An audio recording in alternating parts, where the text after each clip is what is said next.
Bonjour, je suis content de vous retrouver pour l'analyse technique de l'or et de l'argent tradable à partir de la plateforme de CMC Markets. Alors comme d'habitude, petite précaution d'usage, il ne s'agit que d'une analyse technique qui ne tient pas compte des fondamentaux mais seulement de l'analyse technique qui est destinée à vous donner des points d'entrée et de sortie pertinents, mais seule l'analyse fondamentale doit vous inciter à acheter ou à vendre. Alors, on va commencer par le CFD sur l'or en données hebdomadaires. Comme vous pouvez le voir, la tendance est toujours baissière.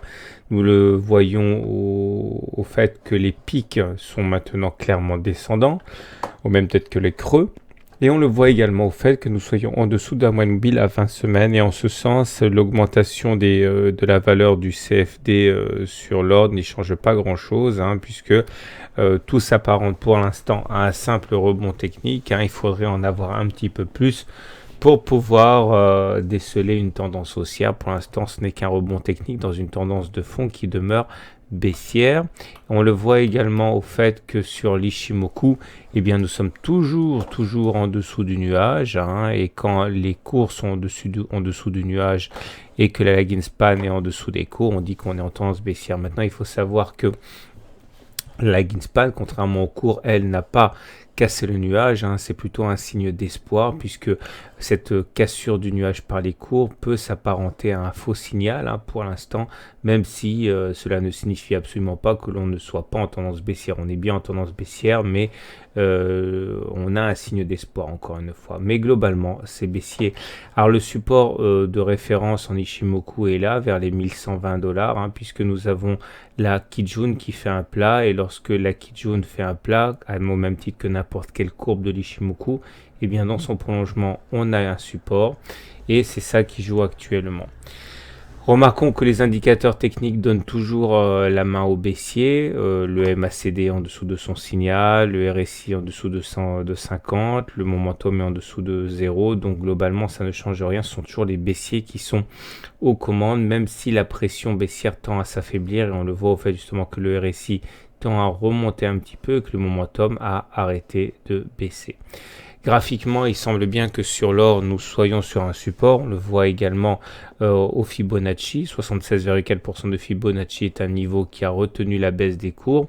Et le canal que je vous proposais il y a 2 semaines semble effectivement prendre forme. Vous voyez, les cours semblent ne pas vouloir casser pour l'instant le bas de ce canal. Alors soyons fous, si le mouvement devait aller à son terme, pourquoi pas envisager un retour sur le haut du canal. Il est un petit peu tôt pour en être sûr, mais en tout cas, rebond il y a pour l'instant sur le bas de ce canal.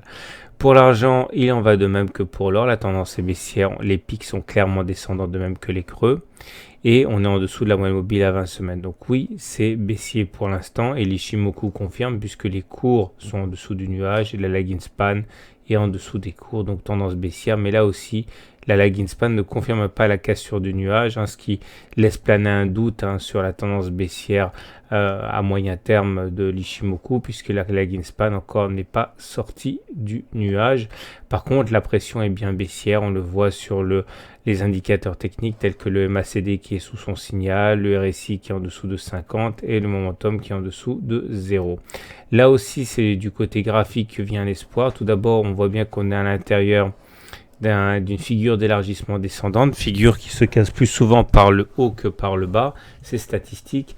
Néanmoins, le support auquel on assiste actuellement, qui correspond au précédent plus bas, même s'il tient, ne doit pas occulter le fait que normalement, lorsque l'on casse un niveau de Fibonacci, comme ici les 61,8%, eh bien, statistiquement, on va chercher le niveau suivant, les 76,4% de Fibonacci, aux alentours de 15,3 $ l'once.